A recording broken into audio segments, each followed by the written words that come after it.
இலக்கணம் மருவு. தொகுத்து வழங்குபவர் சி. ஜானகி. மருவு. மருவு என்பதன் பொருள் மருவி. மருவின என்ன அப்படின்னா மாற்றம் அடைவது. அதாவது ஒரு சொல் மாற்றம் அடைவது தான் மருவு. காலம் காலமாக இலக்கண முறைப்படி வரக்கூடிய சொற்கள் கால மாற்றத்தினால் எழுத்துக்களிலோ ஒலிகளிலோ ஏதேனும் ஒரு மாற்றம், அதாவது சிதைவு ஏற்பட்டதுன்னா அதுதான் மருவு. அப்படிப்பட்ட மருவு சொற்களில் ஒரு சிலதை பார்க்கலாம் வாங்க. பரமக்குடி, பரம்பை, சங்கரன் கோவில், சங்கை, அம்பாசமுத்திரம், அம்பை, மணப்பாறை, மணவை, விருதுநகர், விருதை, அலங்காநல்லூர், அலங்கை, திருநெல்வேலி, நெல்லை. இதில் கொஞ்சம் கவனிங்க. சங்கரன் கோவில் சங்கை, இப்போ காவுடைய ஐகாரம் கை. அம்பாசமுத்திரம் அம்பை. ஆனால் பரமக்குடி எப்படி முடிஞ்சிருக்கு? பரம்மை அப்படின்னு முடியல, பரம்பை. மணப்பாறை, மணவை. இப்போ எக்ஸாம்பிள் எப்படி கேட்கலான்னா நம்மளை குழப்பறதுக்காக மணப்பை அப்படின்னு கொடுக்கலாம். அதை கொஞ்சம் கவனிச்சுக்கோங்க. மணவை.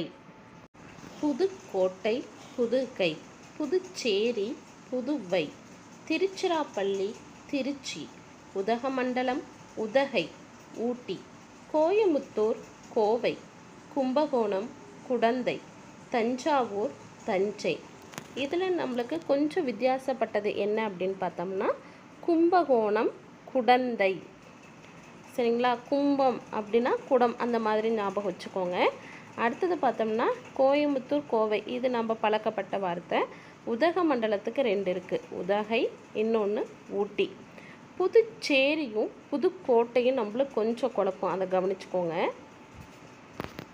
இதில் ஒரு எளிமையான வழி சொல்கிறேன் பாருங்கள். புதுக்கோட்டை, புதுகை, இதுலேயும் கா அந்த வரிசை இருக்குது. இதில் பார்த்திங்கன்னா கை இருக்குது. அப்போ நம்மளுக்கு எளிமையாக ஞாபகத்துக்கு வந்துடும். புதுக்கோட்டை, புதுகை.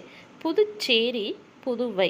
இதை கொஞ்சம் அப்படியே திருப்பி படித்து பாருங்களேன். இப்போ அதாவது எப்படின்னா வைச்சேரி, புதுச்சேரி, வைச்சேரி அப்படி ஞாபகம் வச்சுக்கோங்க. வண்ணாரப்பேட்டை, வண்ணை, நாகப்பட்டினம், நாகை, மன்னார்குடி, மண்ணை, பூவிருந்த வள்ளி, பூந்த மல்லி, மயிலாடுதுறை, மயிலை, பரமக்குடி, பரம்பை, ஈரோடை, ஈரோடு. இதை கொஞ்சம் கவனிச்சிங்கன்னா எளிமையாக புரியும். ஈரோடை, ஈரோடு, ஈரோடை, 2 ஓடைகள் ஓடுகின்ற ஈரோடை என்பது தான் அதுக்கு பொருள். அது இப்போ என்னவா மாறி இருக்குன்னா ஈரோடு. கேள்வி கொடுத்து பதிலை கேட்கலாம், மாற்றி கூட கேட்கலாம்.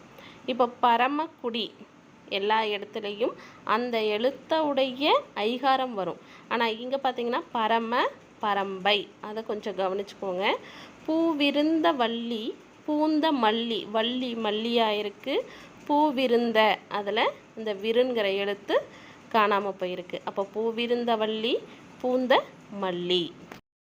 புரசைப்பாக்கம், புரசப்பாக்கம், திருவொற்றியூர், திருவெற்றியூர், எழுமூர், எழும்பூர், அல்லிக்கேணி, திருவல்லிக்கேணி, ஆறுகாடு, ஆற்காடு, திரு ஆவினன்குடி, பழனி, தகடூர், தர்மபுரி, சேரளம், சேலம்.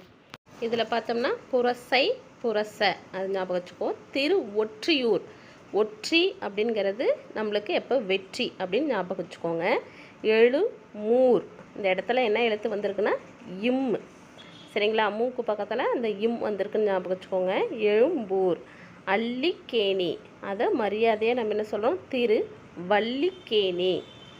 ஆறுகாடு, இப்போ என்ன சொல்கிறோம்? ஆற்காடு. திரு ஆவினன்குடி, பழனி. பழனிக்கு போனீங்கன்னாவே கீழே பார்த்தீங்கன்னா ஒரு முருகன் கோயில் இருக்கும், மலை அடிவாரத்துக்கு கீழேயே.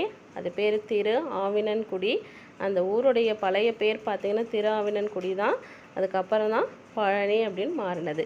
தகடூர், இது நம்ம இலக்கியங்களில் பார்த்துருப்போம். தர்மபுரி. சேரளம், சேலம்.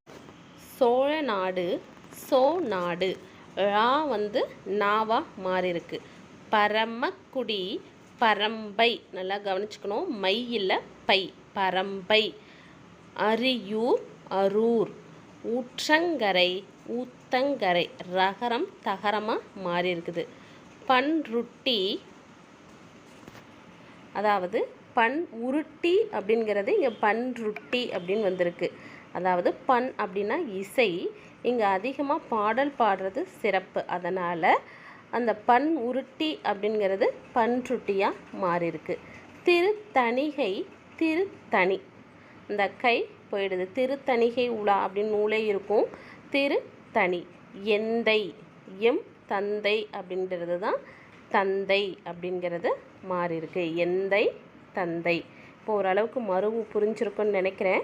இதில் ஏதாவது உங்களுக்கு தெரியல புரியல அப்படின்னா கமெண்ட் பண்ணுங்கள், ஷேர் பண்ணுங்கள், சப்ஸ்கிரைப்